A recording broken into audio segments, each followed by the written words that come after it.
এখন আমরা যে ম্যাথটা নিয়ে আলোচনা করব এটা বেশ সোজা, কিন্তু সোজা হলেও এটা আমরা করছি কারণ হচ্ছে এই টপিক থেকে বোর্ডে সবচেয়ে বেশি ম্যাথ থাকে এবং এই টপিকটা নিয়ে আমরা এর আগেও 2 থেকে 3 বার বা তার থেকে বেশি আলোচনা করেছি। তো এখানে বলা হচ্ছে পাশাপাশি দুইটা তার, বলা হচ্ছে যে তার দুটির প্রতি একক দৈর্ঘ্যে বলের মান কত। তো যদি পাশাপাশি প্যারালাল বা সমান্তরাল দুটি তার থাকে তাহলে কি হয়, আমরা জানি কোনো একটা তার দিয়ে যদি কারেন্ট যায় কি হয়, তার চারপাশে ম্যাগনেটিক ফিল্ড বা চৌম্বক ক্ষেত্র তৈরি হয়, তাই না? তো এই যে তার কত কারেন্ট যাচ্ছে 10 অ্যাম্পিয়ার, তো কী হবে, তার চারপাশে ম্যাগনেটিক ফিল্ড বা চৌম্বক ক্ষেত্র তৈরি হবে এরকম, যার দিক হবে, যেহেতু কারেন্ট এদিকে যাচ্ছে সো রাইট হ্যান্ড রুল এরকম হবে। ক্লিয়ার? সো চৌম্বক ক্ষেত্রটা এভাবে ঘুরছে মানে এই তারের চারপাশে, তো সেটা এসে এই RS তারের উপর এভাবে এসে পড়বে, তাই না? তো এটা হচ্ছে আমাদের পরের কোশ্চেনের টপিক। প্রথম কোশ্চেনে বলা হচ্ছে যে তার দুটির প্রতি একক দৈর্ঘ্যে বলের মান কত। তো এখানে বল কোত্থেকে আসলো? বল আসলো হচ্ছে এই তারের চৌম্বক ক্ষেত্র এই তারের উপর গিয়ে পড়বে, আর এই তারের চৌম্বক ক্ষেত্র বা ম্যাগনেটিক ফিল্ড এই তারের উপর এসে পড়লে কি হয়, কোনো একটা তড়িৎবাহী তারকে যদি আমরা একটা চৌম্বক ক্ষেত্রের মধ্য দিয়ে নিয়ে যাই, ওই চৌম্বক ক্ষেত্রটা বা ম্যাগনেটিক ফিল্ড তড়িৎবাহী তারের উপর একটা বল প্রয়োগ করে, তাই না? তার মান ছিল F=ILB sin θ। কোনো তড়িৎবাহী তারের উপর চৌম্বক ক্ষেত্র যে বল প্রয়োগ করে সেটা ছিল এটা। কিন্তু এইখানে আমরা থিওরি পার্টে পড়েছিলাম পাশাপাশি দুটো তার যদি থাকে ও ওর উপর বল প্রয়োগ করবে আর এই তারটা ওর উপর বল প্রয়োগ করবে। তো এই বলের মান ছিল আমাদের এরকম যে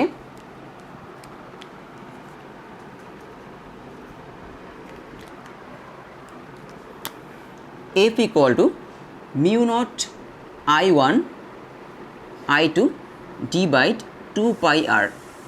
ওকে, এটা ছিল যদি পাশাপাশি দুইটা তার থাকে তাহলে ওর চৌম্বক ক্ষেত্র ওর উপরে গিয়ে পড়বে, ওর চৌম্বক ক্ষেত্র বা ম্যাগনেটিক ফিল্ড ওর উপর আবর্তিত হবে এবং একজন আরেকজনের উপর একটা বল প্রয়োগ করবে।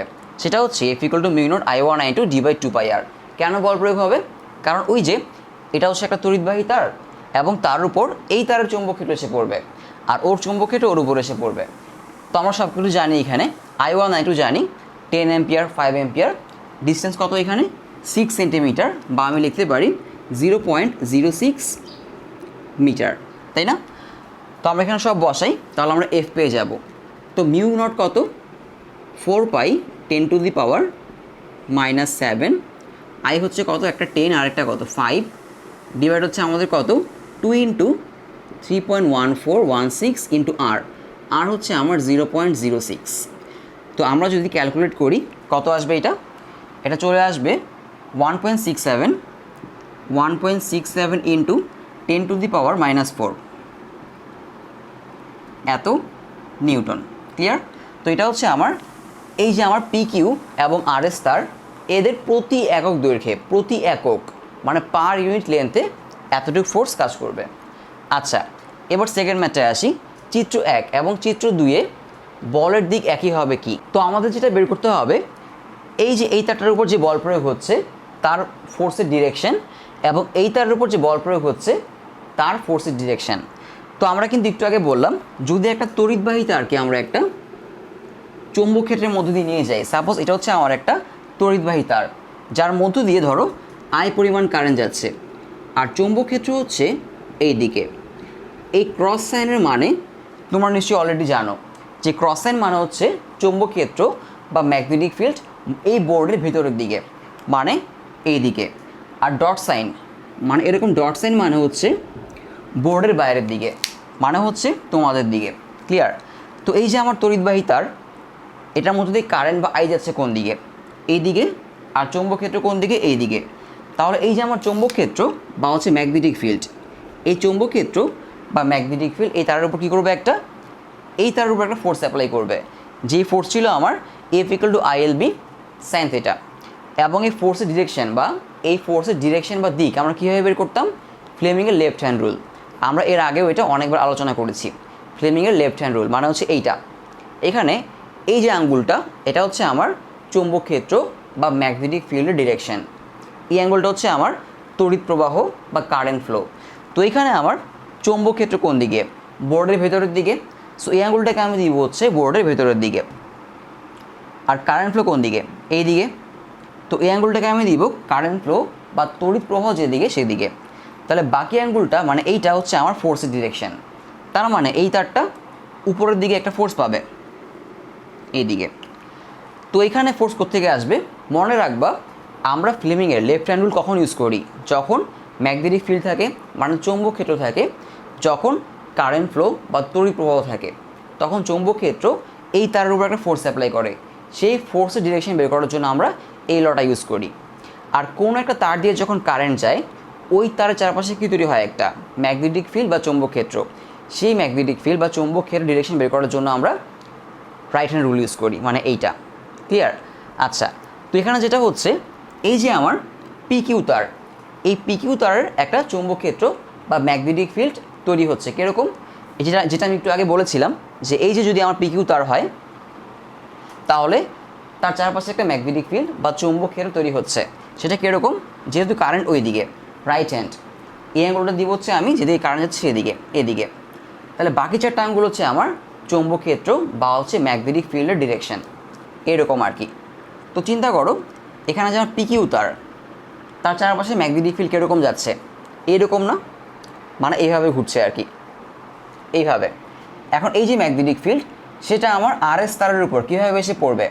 আরএস তারের উপর থেকে নিচের দিকে যাবে, মানে এরকম আর কি, তাই না?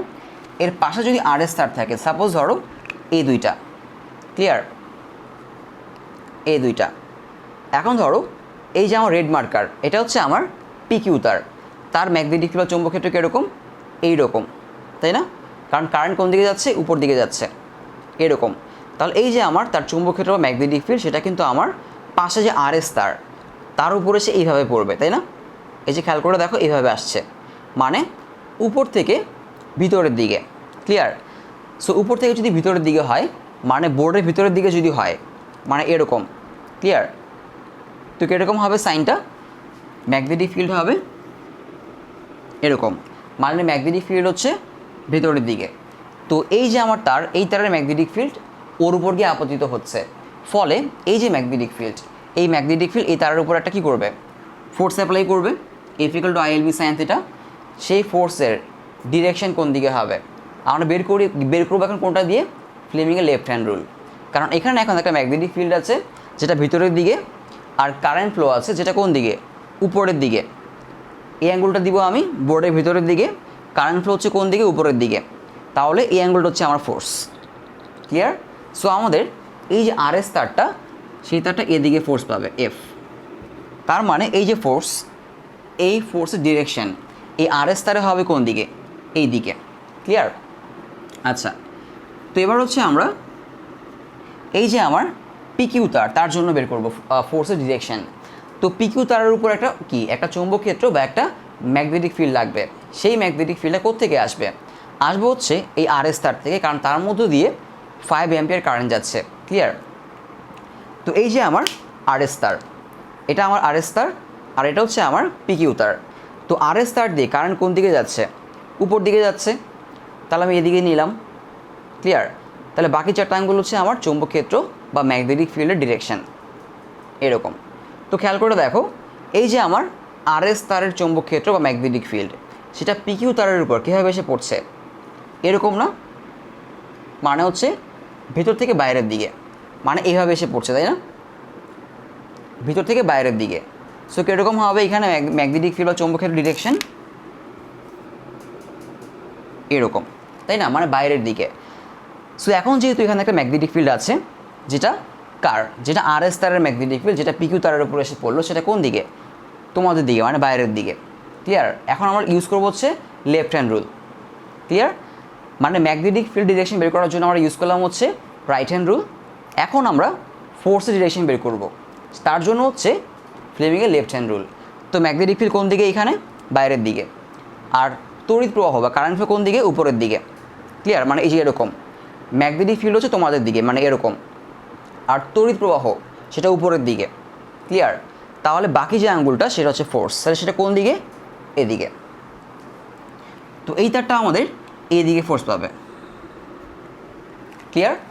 এখন বলা হচ্ছে চিত্র 1 এবং চিত্র 2-এ বলের দিক একই হবে কি না।